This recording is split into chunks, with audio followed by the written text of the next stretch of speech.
ফায়দা। যে সংগঠনের সাথে থাকলে আপনার নামাজ কাজ হইব না, এই গ্যারান্টি সংগঠন দিতে পারে। যত বড় প্রোগ্রামই হোক, আপনার নামাজ কাজ হইব না প্রোগ্রামের কারণে, এই সার্টিফিকেট যে সংগঠন দিতে পারে। আল্লাহ পাকের খাস মেহেরবানি, এরকম একটা সংগঠনের সাথে আল্লাহ পাক আমাদেরকে রাখছেন, যে সংগঠনের সাথে থাকলে বেপরদার সম্ভাবনা নেই, আপনি হারাম কাজের সাথে যাওয়ার সম্ভাবনা নেই। আল্লাহ পাকের খাস মেহেরবানি, আমাদের জানা মতে যারা সবসময় পকেটে চাকু নিয়ে ঘুরতো, একবারে এমন কোনো নেশাবানি নাই যা করে নাই, এরকম মানুষগুলোর আল্লাহ পাক এমন বানাই দিয়েছে, আপনি দেখলে মনে হইব যেন কোনো মাদ্রাসার মুহাদ্দিস। ঠিক, এরকম মনে হইব। ঠিক, এটা আল্লাহ পাকের খাস মেহেরবানি। এরকম একটা সংগঠনের সাথে আল্লাহ পাক আমাদেরকে রাখছেন, এটা আল্লাহ পাকের খাস মেহেরবানি না? তো এখন এই যে আল্লাহ পাককে মেহেরবানি করে আমাদেরকে এই সংগঠনের সাথে রাখছেন বা জড়াইছেন, এখন এটা কি আমরা গনিমত মনে করব না? আমরা কি এটাকে হেলায় ভাষায় দিব? এটার গনিমত মনে করে আমরা এই সময়টাকে, এই সংগঠনটাকে আরো সামনে যাতে নিয়ে যাওয়া যায়, এই চেষ্টাকে আমরা সবাই করবো না ইনশাআল্লাহ? এই চেষ্টা করলে ফায়দা কি? আমি যদি আমার কাজের মাধ্যমে একটা মানুষ যদি দিনের উপরে উঠে, তাহলে আমি কি সওয়াব পাবো না? আমি যদি একজনের দাওয়াত দিয়ে নামাজ পড়াইতে পারি, তাহলে সওয়াব পাবো না? তাহলে দিন বিজয়ের মিশনে, যে জমিন আল্লাহর, হুকুম চলবে আল্লাহর, এই দিন বিজয়ের মিশনে আমি যদি কেউ উঠাইতে পারি, তাহলে ওই মাধ্যমে যদি দিন বিজয় হয়, তাহলে আমার আমলনামায় কিয়ামত পর্যন্ত কি পরিমাণ সওয়াব হইব চিন্তা করেন।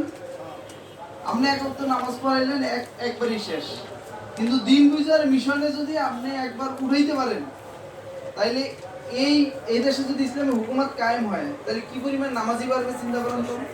ভাবা যায়? ভাবা যায় একবারও? কোনো ব্যাপারটা হইব না। আপনি ঘুমাই থাকলেও সব, জাগ না থাকলেও সব, কাজ করলেও সব, কাজ না করলেও সব, যদি ইসলাম হুকুমত থাকে।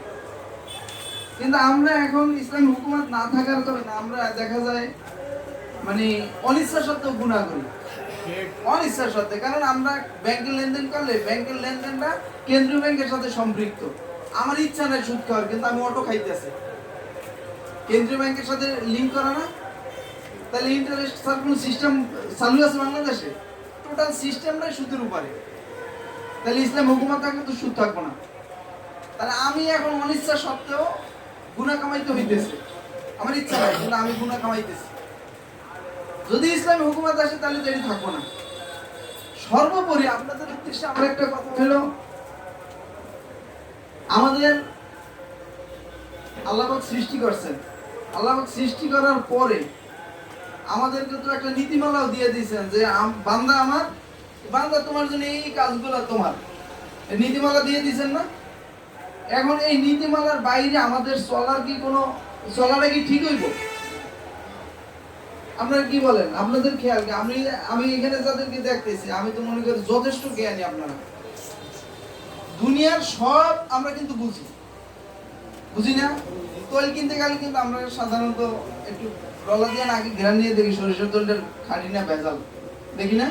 চাউল কিনতে গেলে চাউল দিয়ে দেখি চাউলটা আসলে কি একটু টাইট হইলে চাউলটা ভাতটা ভালো হয়, দেখি না আমরা? কিন্তু দুনিয়ার বেলায় কিন্তু আমরা আলহামদুলিল্লাহ যথেষ্ট পরিপক্ক। কিন্তু ইসলামের বিজয়ের বিষয় বা ইসলামের বিষয় আসলে আমরা একটু কেমন যেন একটু করতে চাই, এর পিছনে দায়ী আছে, কিন্তু ওদিকে আমি না যাই। কিন্তু আমরা যে এই ইসলামের বিষয় আসলে আমরা যে একটু হেলায় ভাষাই, এটা কি ঠিক? এটা ঠিক না।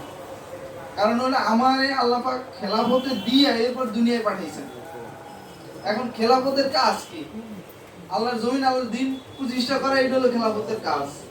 এখন আমরা যদি এটা না করি, তাহলে আমরা জিজ্ঞাসিত হব না আল্লাহর কাছে? করতে গিয়েই কিন্তু জিজ্ঞাসিত হব। তাই জন্য আমার কাজগুলো যাতে আমি সাজাই গুছাই কবরে যেতে পারি, আমি যে কোনো মূল্যে হোক, আমি আমার কাজগুলা, আমার কবরটাকে সাজানোর জন্য আমি আখিরাতের মিশনে নামবো ইনশাআল্লাহ। পারবো তো আজকে থেকে ইনশাআল্লাহ? এখন আমরা এখানে আমাদের আজকে পরিচিতি শপথ গ্রহণ অনুষ্ঠান, তো আমরা এখানে আমাদের হাতে টোকা কিছু কাজ, আমাদের প্রধান অতিথির বক্তব্যের আগে আমি এটা একটু শেষ করতে চাই। কি বলেন আপনারা? এখানে আমাদের লিস্টটা কই? এটা